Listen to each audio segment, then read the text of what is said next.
Assalamualaikum warahmatullahi wabarakatuh. Perkenalkan, nama saya Rahma Hidayah dengan NIM 18036019.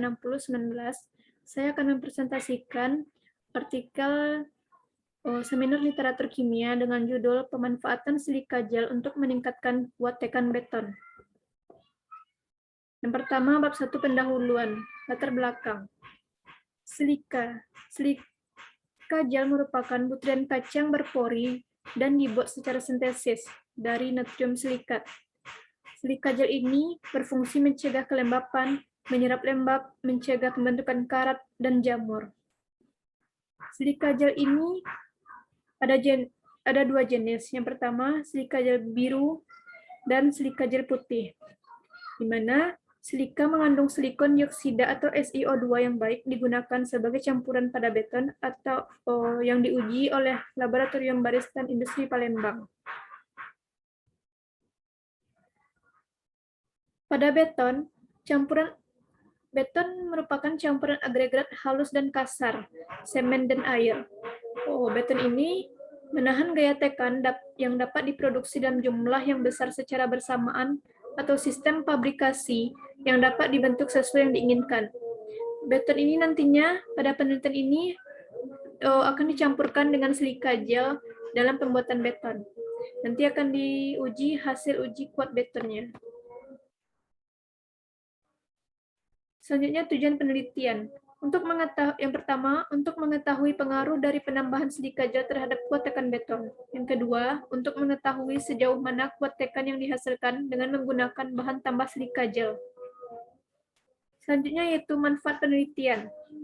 Yang pertama, diharapkan dapat bermanfaat bagi pembaca mengenai penambahan silika gel terhadap kuat tekan beton. Yang kedua, diharapkan dengan adanya penelitian ini dapat menarik minat industri dalam menggunakan bahan tambah silika gel. Selanjutnya, bab 2, tinjauan pustaka. Yang pertama, pengertian beton.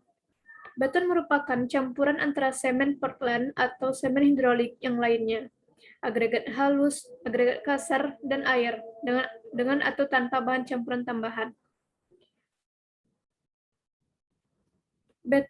Pada pasta semen sebagai bahan pengikat terbentuk dari semen yang bereaksi dengan air yang akibatnya proses hidrasi kemudian mengeras. Beton digunakan secara struktural pada bangunan-bangunan seperti pondasi, kolam, balok, dan plat. Kemudian pada konstruksi cangkang, jalan, menara, dan pelabuhan bangunan lepas pantai. Beton ini merupakan struktur yang mendukung berdirinya suatu konstruksi. Beton terdiri dari campuran semen, agregat, air, dan bahan tambahan atau admixture yang berfungsi untuk merubah sifat-sifat tertentu dari beton tersebut jika diperlukan. Adapun syarat campuran beton, yang pertama kekuatan desak. Kekuatan desak ini yang dicapai pada umur yang ditentukan harus memenuhi persyaratan yang diinginkan menurut karakteristik mutu dari beton yang direncanakan. Yang kedua, workabilitas yang cukup guna pengangkutan, percetakan, dan pemadatan beton sepenuhnya dengan peralatan tersedia dalam pengerjaan pembentukan beton yang diinginkan. Ketiga, sifat beton awet. Berhubungan dengan kekuatan desak, semakin besar kekuatan, semakin awet betonnya. Adapun material pembentukan beton.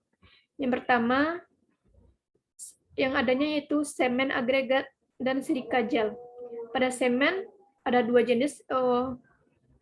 Pada semen yaitu bahan yang mempunyai sifat adhesif yang memungkinkan melekatnya fragmen-fragmen mineral menjadi suatu massa yang padat. Semen ini terdiri di dua bagian, yaitu semen non-hidrolis, yaitu semen yang tidak dapat mengeras dan tidak stabil di dalam air. Contohnya gips beras. Yang kedua, semen hidrolis, yaitu semen yang dapat mengeras bila dicampur dengan air. Contohnya semen Portland. Yang kedua itu agregat, di mana agregat merupakan campuran butiran mineral yang berfungsi sebagai pengisi yang dipakai bersama dengan bahan perekat dan membentuk suatu massa yang keras, padat, bersatu disebut adukan atau beton.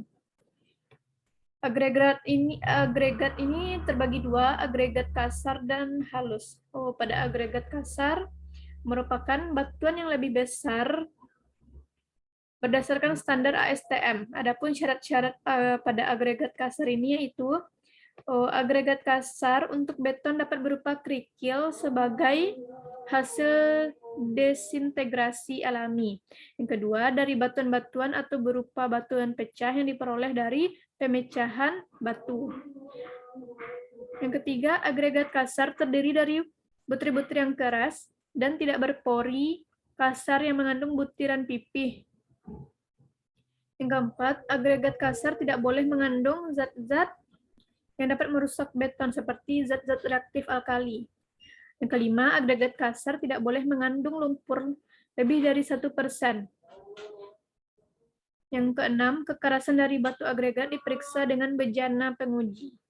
Selanjutnya, agregat halus. Agregat halus adalah agregat yang ukuran butirannya berdiameter antara 0,15 hingga 5 mm.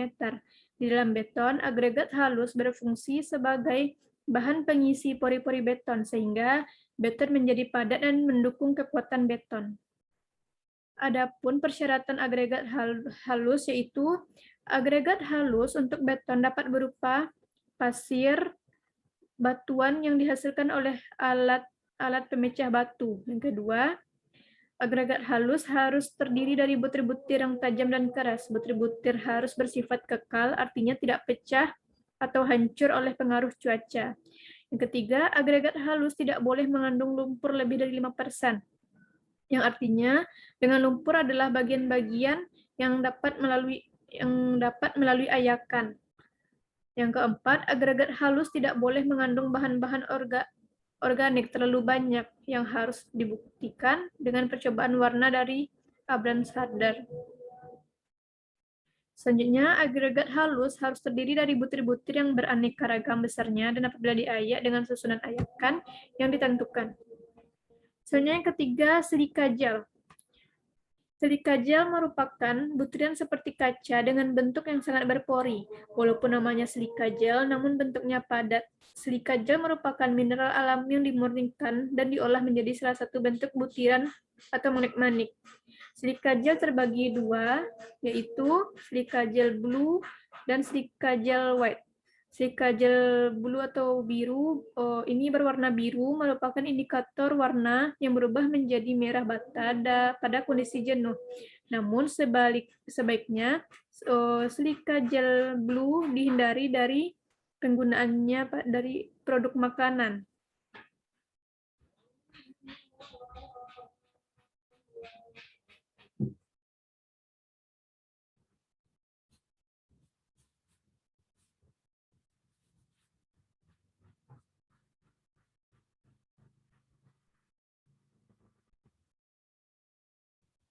Adapun manfaat dari silika gel biru yaitu menyerap kelembapan dalam suatu ruang tertutup, menghilangkan uap air, anti karat, dan instrumen carrying.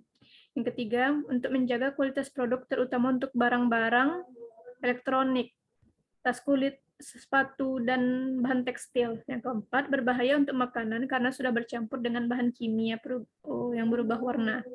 Selanjutnya silika gel white atau silika yang berwarna putih atau bening, manfaatnya yaitu dapat menyerap kelembapan dalam suatu ruang tertutup, mencegah jamur atau karat, ataupun apek pada produk makanan, kemas, obat, dan obat-obatan.